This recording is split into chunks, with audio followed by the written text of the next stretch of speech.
Yo, I'm up here Toycat, and the end needs an update with end biomes at the city. And 14 people agree with you, Will too. This is a really good idea, and it's a shame Mojang has never released a end update for Minecraft, except actually they're doing that on July the 28th. There is going to be an end update for Minecraft Dungeons, and although obviously Minecraft Dungeons is a very different game, it's very interesting to see that they actually are releasing a full end update with lots of new things in there that we could peek at to get an idea for the main game. And obviously not everything from Minecraft Dungeons comes into regular Minecraft, but it's always interesting to see an actual, source from inside. This is Mojang themselves that make this, and what they would do in an end update hypothetically. And so it's interesting to look at these, screenshots and see that like, oh yeah, there's this grass looking block that you can see right there. There's new types of stone, and there's this kind of interesting kind of almost corruption element to it. It seems really great, and yeah, fun fact, did you know the End Wilds is coming out on July the 28th, and it comes out for Minecraft Dungeons, which I figure most of you would know about. It's a Minecraft update coming out this next week. However, interestingly enough, I did a Twitter poll, and even in my audience of the way overrepresented Minecraft players, you probably like Minecraft more than the average person if you're subscribed to this channel, but even amongst that demographic, more than 90% of people do not play Minecraft Dungeons regularly. And so yeah, I figured I'd give you a heads up about this thing in case you care, and in case you don't, which statistically is true,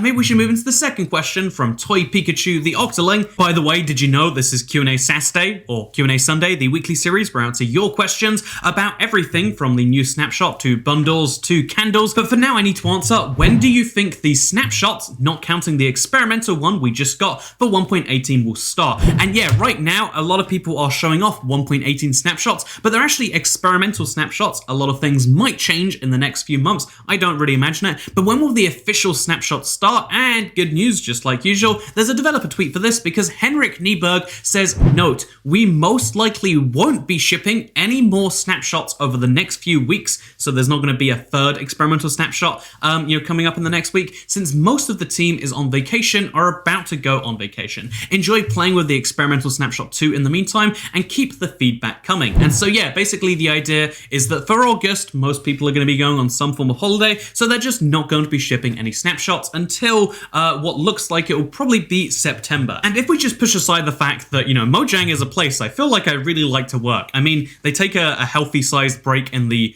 winter season, as well as apparently over the July-August season to just go on holiday and not really release stuff. I would be, hyped to have that be my work schedule. Maybe I'm doing something wrong. But the other part of this is that, yeah, the actual snapshots for 1.18, where they start to really, lock features in, will be coming then. I think there's another interesting thing here about like, oh, isn't it weird that they could release these experimental snapshots so quickly and so easily, just playing around with some stuff, whereas snapshots themselves are these major releases because people treat them like they're just updates coming early, which, maybe is a slight problem with the future of snapshots. But instead of talking about the future of snapshots, how about I talk about the future of these videos, because a lot of you are probably watching this on the Sunday that it came out. However, some people come to videos way after the fact, so this person just found a video from 3 weeks ago, which admittedly isn't that long ago, but they said, was researching melting copper and came across this. I really just listened for an hour while a depressed man ranted about YouTube algorithms, hubris, mortality, and work weeks. What's Minecraft anyway? And I'm going to assume that that's a joke about not knowing Minecraft, but it could very well be true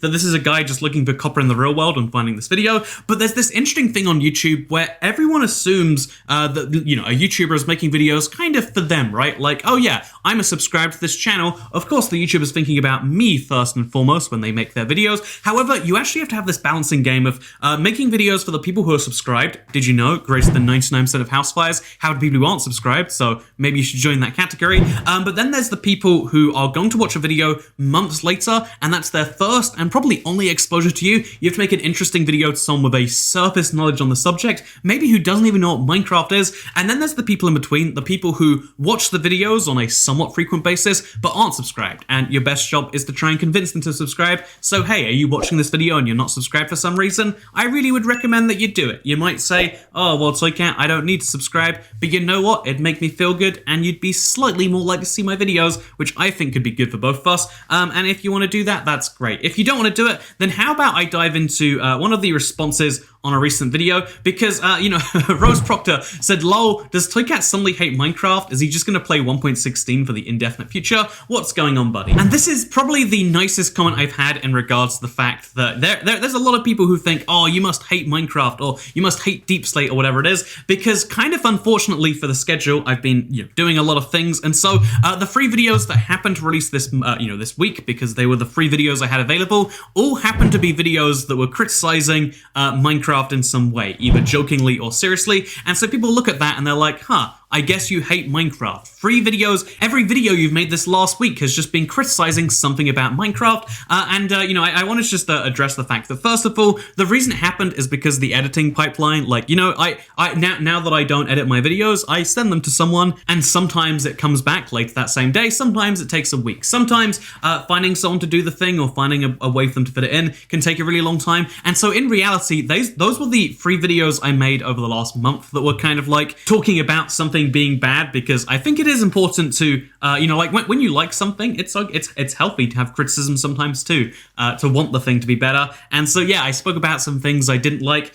In the top 8 worst video, it was mostly just to be fun and talk about it. In the other videos, it was like a serious thing. And some people just looked at that and they're like, man, that is kind of crazy that you hate Minecraft. I don't. You can criticize something and not hate it. And also, it was an unfortunate coincidence that all of those videos released at the same time, in the same week. And you know what? Goes to show that I've got to be more careful about when I'm releasing videos, because I'm just not very good at it. Speaking of things I'm not good at, in the video about why I think Deep Slate is such a dumb block and the way it doesn't make sense, but also it's missing a lot of variance, Zawad raised a really good comment, because they said, is the infestation argument really a problem? Infested blocks are primarily for strongholds where silverfish reside en masse, and they have no plans yet revealed for Blackstone or Endstone or Deep Slate strongholds, and to be honest, we don't need them anyway, as cool as they would be. Even though you could say adding new potential infested blocks is justified due to the lack of consistency at present, we'd just be adding useless blocks that would only be used by a very small group of people for specific custom-built survival worlds. And I actually agree with this one, to be honest, although I think the points about, why are only some blocks able to be made into walls, why are some blocks polished and some blocks chiseled, I think there's a lot of interesting things about inconsistency in Minecraft, but I think this guy's right that, having infested versions of every blocks isn't going to really improve anyone. However, then that raises the question of, should Minecraft be focusing solely on the survival game, or should they make things just for creative? Should there be anything that you can only access in the creative menu? Because right now, ignoring that Deep Slate, Emerald is designed to go there, that's when they put it in there, ignoring that there are other creative-only blocks, should they be focused on one or the other? And the interesting answer right now is, I guess, mostly survival, but every now and then we'll make a creative thing, and if we're going to do a thing solely for those small group of players and creative, maybe Infested Dark Slate, Deep Slate makes the most sense. Oh, Dark Slate would be a cool name for it though, right? I'm just saying, Dark Slate, maybe we should change the name. Speaking of things that should change their name, K-Spate says, did everyone just, I feel like I accidentally roasted you, I'm sorry, but did everyone just forget about Archaeology? And I get this comment multiple times every single week. It's pretty wild, and so I wanted to give you a quick update in case you don't know, because Archaeology was going to be a part of Caves and Cliffs, and then it was announced in April that this would be happening to it. So there is one feature that is postponed, and that's Archaeology. Archaeology is a complete new system, which is very exciting, but that means that we really want to give it the time it deserves so we can make it fun, inspiring, delightful, and Minecrafty. So therefore, it's postponed. Archaeology is going to be fun and inspiring and delightful and Minecrafty, but it's not going to be coming in 1.18. In fact, they basically kind of confirmed they're going to be postponing it into the distant future. And so, yeah, when can you expect Archaeology? At the very soonest, 1.19. But if, even then I wouldn't expect 1.19. I'd say it could be sometime after that. Speaking of things that could come times after other things, let's talk about Zachary Smith's question, because they ask, you can put up to 4 candles on a block, but only 1 on a cake. Why is this? And you're right, this is really strange that you can have up to 4 candles on any normal block, unless that block happens to be a cake, in which case you have to have it be a birthday cake with 1 candle. And I thought about this for a while, and I've concluded the Minecraft lore is in that the only possible explanation for this is you can only have 1 candle in your cake, because if you had 2 or 3 or 4 candles, it would start to represent your age. And in Minecraft, everyone must be 1 year old. So today we have all learned collectively that if you're playing Minecraft Minecraft, you are officially a 1-year-old. There are no 2-year-olds, and we're all officially 1. I guess you could also be 0. You know what? Makes sense. Minecraft's a video game. That would be binary, 1s and 0s. Speaking of 1s and 0s and binaries, Josh Bryant says, how can you say the exact same thing every video? And then they say, hello, I'm ... DDD. And first of all, I don't think you're hearing my intro correctly. Second of all, I wanted to go into this and talk about, like, are you confused by the concept of YouTuber intros? Like, hey guys, Andrew here to talk about another great Minecraft fact. This is a thing that people do. People have intros to videos, but then I thought about it some more and it's like, yeah, it is pretty strange. Why is it that, in most cases, I'm talking to you, you already know that I'm Toycat. Why am I spending the first 3 seconds of a video introducing myself to you? And I think the only answer to that question is going back to that earlier thing that, like, oh, actually, for a non-significant number of people, this will be your first ever time in, seeing me at the start of the video. And so saying, hello, I'm IBX Toycat is a great way to say, hey, I'm IBX Toycat, in case you couldn't tell from the YouTube channel. Actually, I've gone back the other way now. Isn't it dumb? Like, if you want to know who I am, it's not like that information is hidden from you otherwise. Whatever. Speaking of things that aren't hidden from you otherwise, Fitz the Dragon says, I think the problem with some people in America is that they get money, but not enough to live up to their high standard of living. It's amazing where we've gotten in society, but when people can't buy bread because they have a $2 paycheck, it's sad. It's like everyone wants to live like a king, but they're all working at the Krusty Krab. And I think either that or people aren't being responsible with their money.